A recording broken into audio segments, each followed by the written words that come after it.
Hello ladies and gentlemen, and welcome back to the channel. Welcome to your Sunday upload. Welcome to Clash of Champions. This should be a pretty, hopefully, impressive show. We are off the back of SummerSlam, which was one of the big four, so we are restarting a cycle again. That's what the WWE tends to do sometimes, not very often, but it's what I want them to do.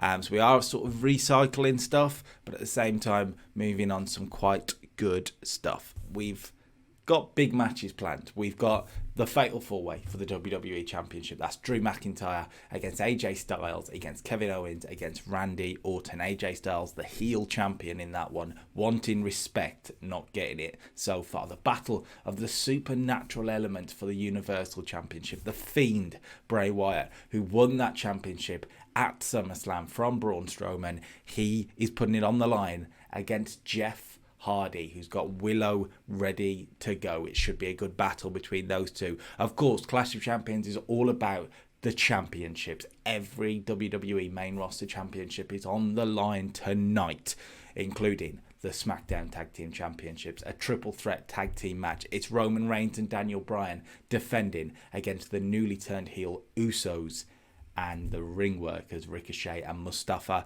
Ali. Not just that, you've got both women's championships on the line. You've got a United States Championship Open Challenge, and the Intercontinental Championship is a very, very personal battle today. It is Big E looking to dethrone Kofi Kingston. The New Day implodes with Xavier Woods as special guest referee. So let's get started with this one. Let's get going.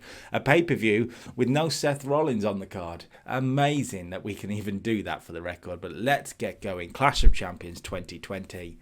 Here we go. Okay, for once I thought I'd open up with a hype video, and we're hyping up the WWE Championship match here. Drew, AJ, Owens and Orton. It goes through the storyline of the past few weeks with Orton and Owens in particular. A real big grudge battle between these two. Of course, Owens beat Orton to become _1 contender at SummerSlam. Orton then took him out with a backstage attack. Owens is now ready to go tonight, and he gets the opportunity to take out Orton too. Of course, Drew and AJ had a really good match at SummerSlam. They're back together again. This should be good. Your opening contest is for the Smackdown Tag Team Championships. Roman Reigns and Daniel Bryan, a makeshift team. They won the belts from Miz and Morrison at SummerSlam. And then the return of the Usos muddled everything up. A heel turn from the Usos on their cousin and his partner.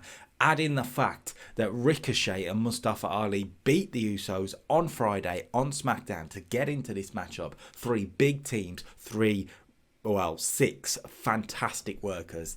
This could be match of the night, and we're starting with it. So, the SmackDown Tag Team titles are on the line. We are going to get a tag team promo from the Tag Team Champions, Reigns and Bryan. 72 for that. Really good promo. They talk about the fact that the Usos have turned their back and they are ready to fight. Of course, SmackDown was all about Reigns and Bryan wanting to fight the Usos. And in the end, they kind of cost themselves, really, because they cost the Usos the match, which meant Ricochet and Mustafa Ali are in this one. So let's see what happens here. Reigns and Bryan put the titles on the line. Your winners, remember, and new SmackDown Tag Team Champions, the Usos. Yes, of course, we've put the championships on the Usos. You turn them heel. They're the tag team specialists. Bryan and Reigns was always meant to be temporary. It was meant to get it from one and move it to another and give them something to do at SummerSlam in particular. They've done that really well. What a great matchup here as well, by the way. A 76. Great start to the show.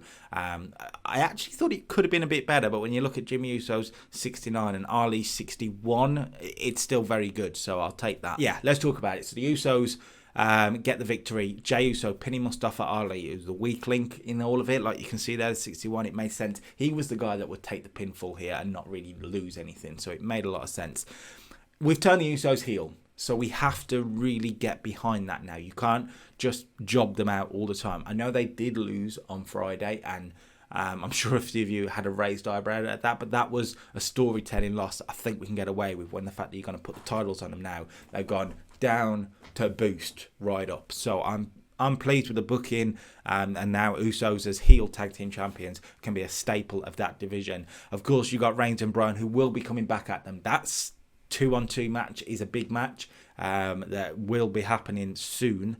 But you've also got the ring workers in there. I can see the Usos and the ring workers having a really good rivalry. That's something I'd like to do. You've got Miz and Morrison not far away still. Eventually, you've got face tag teams like Heavy Machinery. I'd like to put Chad Gable and Jeff Hardy together. I think that'd be fun. So there are options on SmackDown. SmackDown has a lot of talent, and it's all about using them in the best way. This was one of them. 76, great start to the show. Big shout out to Bryan and Reigns, by the way. 82 and 83, no surprise. Ricochet killing it with a 75, so much better than his pop.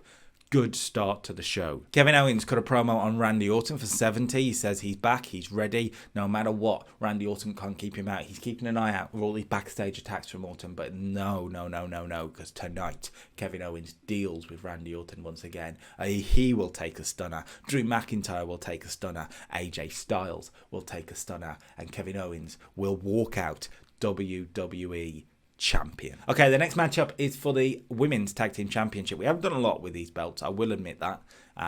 There's just so many championships and so little you can do with a lot of people. There's not enough tag teams to have a women's tag team belt, I've got to be honest with you. But that's something I've got to fix. That's something I've got to think about and really focus on. So tonight, of course, all championships are on the line. So we had to get this on the line, and we've put two teams together that I think can have a decent matchup. It's not going to be anything special. We know that. But Alexa Bliss and Nikki Cross put the championships on the line against the Iconics. And yeah, let's see how this goes. It should hopefully be a decent matchup. It's not bad. It's actually not bad for a 62. Peyton Royce was actually off a game, but still put in a 54. Billie Kay 54. Alexa 57. Nikki the best 59. And a 62. Being on pay-per-view, the championships on the line boosted it a bit. And as you can see, we have new women's tag team champions. If I'm honest, like I say, I haven't done a lot with them. So Bliss and Nikki Cross, I think there's other ways we can go with them. Of course, Bliss right now in the real life WWE is killing it alongside Bray Wyatt. That's something we could move to do eventually. But I genuinely thought putting the belts on the Iconics here, an actual tag team, a legit tag team, you can run with that storyline that they're the legit tag team in the women's division. And yeah, I quite like the idea of that 62, and it helps to give Peyton a push as well. She's a big potential star on this. Big potential star. So let's start pushing her with these belts and see if it'll help. I don't know, but let's find out. 62 though, good stuff. Better than I was expecting. This is the storytelling match of the night as well, so good stuff. Xavier Woods was interviewed ahead of the Intercontinental Championship match. He, of course, is special guest referee as two of his New Day brethren go one-on-one. He's very upset about it. He's not happy to be doing it. He's frustrated that JBL's making him. He's frustrated that JBL's making them have the match in the first place. He wants the New Day to think about the power of positivity, think about what they can do together. He needs Big E and Kofi Kingston and Xavier Woods on the same page. But tonight, he's asked, how is he going to keep his emotions in check? How is he going to make sure that he calls this down the middle? And Woods says, look, I will call this down the middle. I'm not taking sides in this. I get that they've got this war going on and I absolutely hate it, but I'm not taking sides. Kofi, if you get the win, I'll count it. If Big E, you get the win, I'll count it. And let's see what happens. Just please don't kill each other. Woods very not happy. He's the special guest referee, so your following contest is for the Intercontinental Championship. It is Kofi Kingston defending against Big E. Well, Big E. I keep calling him Big E Lanston. I quite like his last name, but Big E, newly turned heel, Big E, your winner. And new Intercontinental Champion, Big E. This one was obvious, guys. Come on, you've got to have seen this coming. A killer match as well, a 77. The storyline, I guess, would have boosted it as well. Big time, I would imagine. Because the storyline was doing... Oh, actually, no, penalised. That was interesting. I thought the storyline did well. But a hot crowd. Good road agent work by Trish. Good stuff. Kofi is 74. Big E is 65. So we are going to have to really improve him. I've got a big plan for Big E. I've got to be honest with you. Big plan. This is the part of it. He needs to get win after win after win after win. But this is good stuff. Big E defeats Kofi Kingston 18 minutes or so. The big ending. A clean victory for Big E Langston here, which will hopefully boost his popularity so much to get a clean victory over a former WWE champion. This is a feud that's not going to end here. We know that. This is personal. This is big. But Big E has got the big win here. 77, new Intercontinental Champion. We move on to the Smackdown Women's Championship, and before the match even starts, we go backstage where Bayley is attacking Sasha Banks backstage. A brutal attack with the chairs, looking to weaken her ahead of the submission match. 52 finish, not as great, but the champion is down. She is hurt with the chair to the shoulder area, whatnot. Bayley softening up the champion. So your following contest, again, is for the Smackdown Women's Championship. This is a personal battle between two former best friends. Sasha was turned on by Bayley after winning the championship a few months ago in that triple threat match. Bayley looked to get her rematch against Sasha at SummerSlam and was unsuccessful. These guys are ramping it up again. Submission match between two of the very best in the SmackDown Women's division. And your winner, and still SmackDown Women's Champion, it's the third defense of the title for Sasha Banks. It was the obvious choice. It's the end of the feud for these two, you would think. 67, though, is a really good matchup for these two. Of course, the Raw Women's division is totally higher. I get that. But these two have had a good match. 63 for Sasha, 61 for Bayley, and a 67 altogether. Good chemistry between the lot of them, which helps. And a third defense of the title. So Sasha's an interesting one. I'm not sure if anyone's picked up on this. I haven't seen any comments as of yet. But Sasha is holding the SmackDown Women's Championship and the Money in the Bank briefcase. That is something we're going to deal with going forward now. I wanted to get this feud out of the way first, but we're going to deal with that Money in the Bank briefcase going forward. So yeah, Sasha Banks defeats Bayley and deals with her best friend, so to speak, and seemingly is done with Bayley. Post-match, we go backstage where Bayley's having a proper temper tantrum backstage, throwing chairs about, pushing sort of producers away, getting nasty. She is very unhappy at losing this matchup. We also go to the locker room, Becky Lynch and Seth Rollins. So we've been doing this over the past few weeks for Raw. Seth Rollins doesn't have a matchup tonight. Becky does. Seth is unhappy that he doesn't have a matchup, if I'm honest. And Becky says, all we see is Becky go, well, let's go and see how a real champion does it, and let's win back my belt, shall we? And she walks out. Seth, it was a joke from Becky, but he doesn't like it. Let's just say that. He doesn't like it. Okay, next up, it's the United States Championship Open Challenge. Aleister Black comes to the ring. He doesn't even get on the mic. He doesn't need to. He's not a man of words. He just gives a nod, and he's ready, and he's waiting. And here comes his challenger, Sami Zayn. Sami Zayn. Now, he's a man on SmackDown that we've done a lot with over the past few months. He's had that feud with Bryan and he won that one. He's now lost the title to Kofi. So he wasn't doing anything at the moment. And after Jackson Riker's injury meant that he couldn't have this matchup with Aleister Black, I thought, it's a pay-per-view. You've got SmackDown talent there. A one-off match. Let's just see how they do it. And Sami Zayn versus Aleister Black, guys. Come on, it's going to be killer. So Zayn answers the open challenge. Your winner and still United States champion. Come on, guys. Come on. I'm not jobbing out the championship on a random match, but a 77. Really good stuff. Aleister Black defeats Sami Zayn. A roundhouse kick, the Black Mass.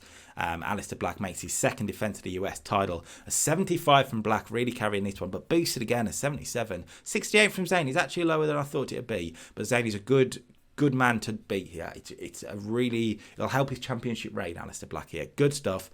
And a good match. Very pleased with this one. Okay, big segment here. Big segment. We are hyping up the Raw Women's Championship triple threat match. It's going to be Shayna versus Becky versus Charlotte. But we go backstage. We hear there's a melee happening backstage. There is something big happening backstage. And we go to Becky Lynch, who has been attacked viciously. She's bloody. She's unconscious. She is in a bad way. An 83 rated segment here. Becky has been viciously taken out, and she will not be part of the matchup tonight. Paramedics appear. They stretch her out. Seth Rollins appears. He's unhappy. Of course, he's very upset. He goes with her, similar to a few weeks ago. So that takes Seth away tonight as well. Becky is down. Becky looks badly hurt, and Becky will not be in the matchup tonight. The reason for this, we're doing this big whodunit really with Becky. It's attack. She's going to be out for a few weeks. She's not hurt in game or anything. It's not that. It's just, I think the problem is, and this was happening with Becky before she went out with the pregnancy, she's just getting a little bit stale. She dropped the title here to Shayna. I wasn't sure what to do there, so I want to reinvigorate her. I want to give her something big to do. She's going to be out for a few weeks, and then she's going to be hunting someone down. Well, whoever it is, she won't know. She's going to be figuring it out. And of course, it's Stone Cold. It's Stone Cold. It's a Stone Cold booking after he was run down, but Becky's not been run down. She's been attacked. And let's see what happens, shall we? Of course, now that triple threat is no longer a triple threat. Christian says it has to happen. It is Shayna versus Charlotte tonight, and it's next. Your winner. We're moving along quickly. Your winner, and still Raw Women's Champion Shayna Baszler. Now.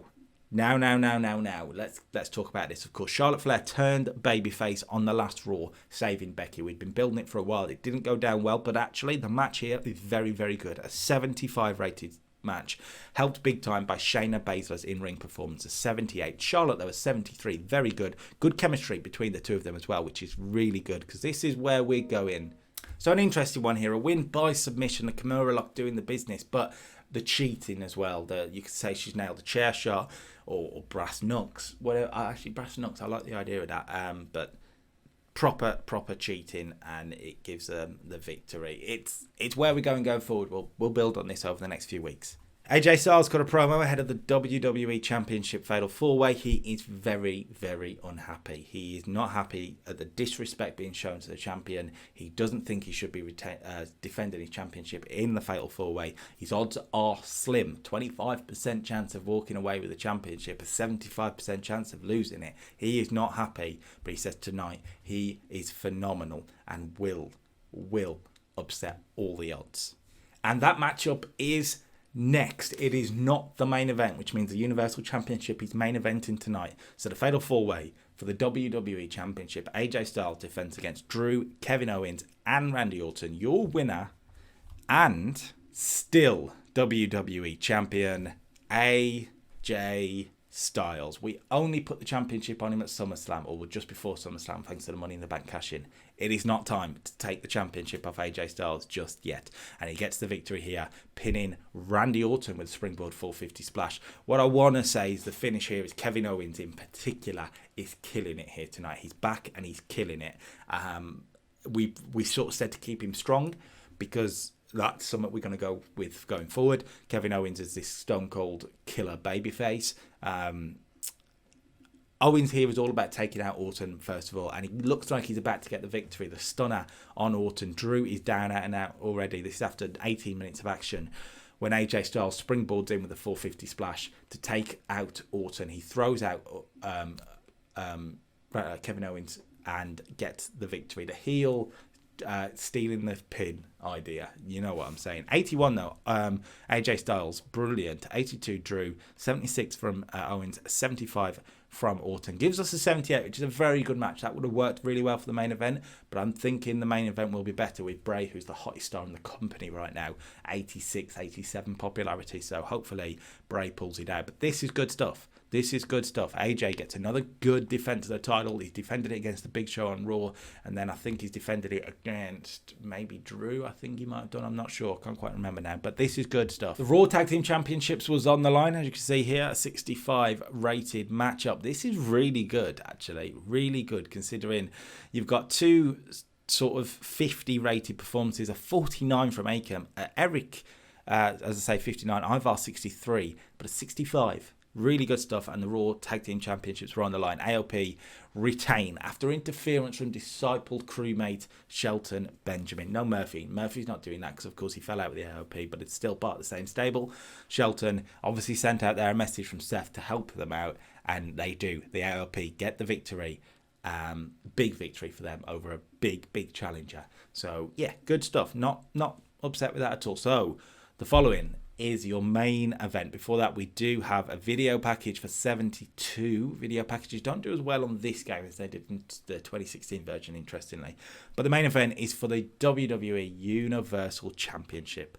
Bray Wyatt, The Fiend, defends against Jeff Hardy. Jeff Hardy defeated Ricochet and Elias to get this championship opportunity on Smackdown a few weeks ago. It's a big night for Jeff, who, I mean, what, nearly 11 years after winning his first WWE Championship, looks to reclaim it and go back to the top of the mountain. But standing in his way is a monster, a vicious vicious, Halloween-like monster, ironically, in The Fiend. So Jeff needed to call on his own demons.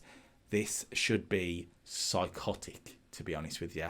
Your winner, still Universal Champion, The Fiend, Bray Wyatt. Of course, Bray Wyatt was defending the championship successfully here. It's a little bit obvious, but you can really play into Jeff's story and it works as a main event, I think. A shorter matchup here before we go to the match rating. Can I just say 15 minutes, because Jeff can't do any more than 15 when he's trying to steal the show anymore. He is older. The Sister Abigail does the business for The Fiend. His first defense of the Universal Championship, a successful one. An 82 main event, best match of the night, and that is why it was the main event. Bray Wyatt is unstoppable right now. Bray Wyatt, an in-ring performance of 87. Jeff's was 63 and we still got an 82. Bray, you are the man right now. You are the man. Times when psychology was not there, which is interesting. That's a shame. But we did definitely go steal the show. So the psychology is a bit weird. Bray's an amazing heel. Jeff's an amazing babyface, which helped. Good road work agent from Tyson getting the main event tonight.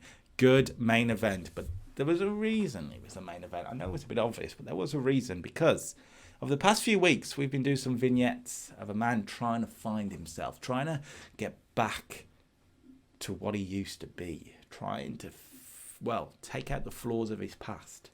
And now he is here. That's right, an 80 rated segment to end the pay-per-view. Here comes the monster amongst men, Braun Strowman. Bray is celebrating with the championship in the ring, so the lights start to go out. Bray's like, obviously Fiend, and he looks pleased because here is Braun Strowman, and it's not the normal Strowman entrance. It's not the big train and the Braun. It's silence, and it's spotlight, and it's Braun Strowman coming out here in his old sort of hillbilly Texas Chainsaw Massacre gear and the black sheep mask. The black sheep mask is here. But on the black sheep mask are blood spatters. This is a vicious Braun Strowman. And he comes down to the ring, and Bray Wyatt is pleased. Bray Wyatt is ready for Braun Strowman to finally submit himself and be back in the clan and be back with Bray Wyatt. But no, this is a different Braun Strowman. This is a monstrous, unstoppable, evil Braun Strowman. He's still a babyface, but he's like the Undertaker evil, okay?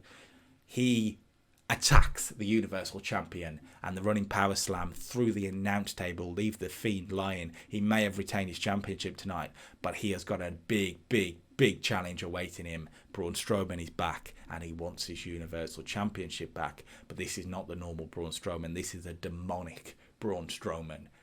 Oh, big battle. Oh, what's the next pay-per-view, did you say? Oh, Hell in a Cell? Haha. Great end to the show then. Gives us an 81 rated pay-per-view. Very good stuff. Increased our popularity in 32 regions. I think that could be our best pay-per-view, but I may be wrong on that. I can't remember what SummerSlam was, but a couple of great matches. The main event was fantastic. To be honest with you, every match on this card was better than I thought it would be. Or at least good, if that makes sense. Like, obviously, to be honest, the Fatal 4-Way I was hoping would reach the 80 mark, and it didn't quite. But that's fantastic. The US Championship was fantastic. Intercontinental Championship was fantastic. The Women's title is okay for what it was, the Smackdown Women's title. The tag belt there was great and a good start to the show. I am very, very pleased with this. Very, very, very, very good stuff. Before we go, I'm going to check where this ranks in our pay-per-views, because I think this may be up there.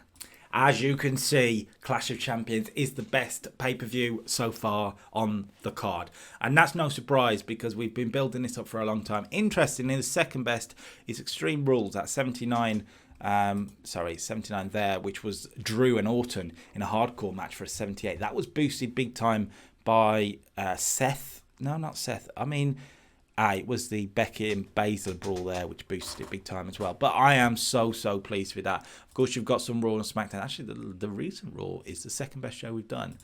That is interesting. Of course, behind that pay-per-view, you've got Backlash, which was 76 with Bray and Reigns in the main event for a 77, which was good. Drew and Bobby a 76. I can't believe that did so well. That's Zayn and Bryan. We're not going back through it all, but the Universal Championship was down on the card, as you see. And then in comes SummerSlam with a 74. That main event there, by the way, with Drew and Ricochet against Corbin and Sheamus a few months ago now, and those tag matches and Charlotte Flair in a match was better than SummerSlam. The same, yeah, okay. But anyway, SummerSlam there, 74. So I think we've done well. Like, our lowest rated pay-per-view right now is Money in the Bank, which was a 71. And that was our first one, I want to say. Oh, yeah, I think it was our first one with Seth and Drew and Kevin Owens in the main event. You put that in the main event now, I guarantee you it gets 79. So, yeah, pretty good stuff. And we were screwed on that because of the Money in the Bank matches, if I remember right. So, yeah. Not great. Anyway, that is the end of your episode, your special pay-per-view episode. Next week, then, we've got another big week in store, ladies and gentlemen. We've got the week's booking of television. We're going to roll on from here. Where does this Universal Championship storyline go? Where does the WWE Champion go from here? Where does Roman Reigns and Daniel Bryan and the Usos and the Ring Workers and the Intercontinental, where they all go from here? We'll find out next week hopefully on Wednesday. Hopefully it might be later than Wednesday. Keep up to my Twitter today on that, but I am hoping to get something out this week no matter what. And then on Sunday it's pay-per-view time again. It's NXT TakeOver at 31 with a big main event, Finn Balor versus Keith Lee, already confirmed. This should be good. Until next time, make sure you subscribe, make sure you like, do all of those things.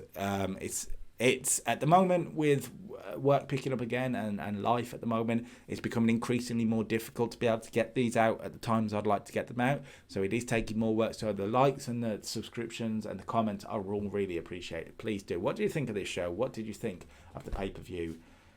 Until next time, peace.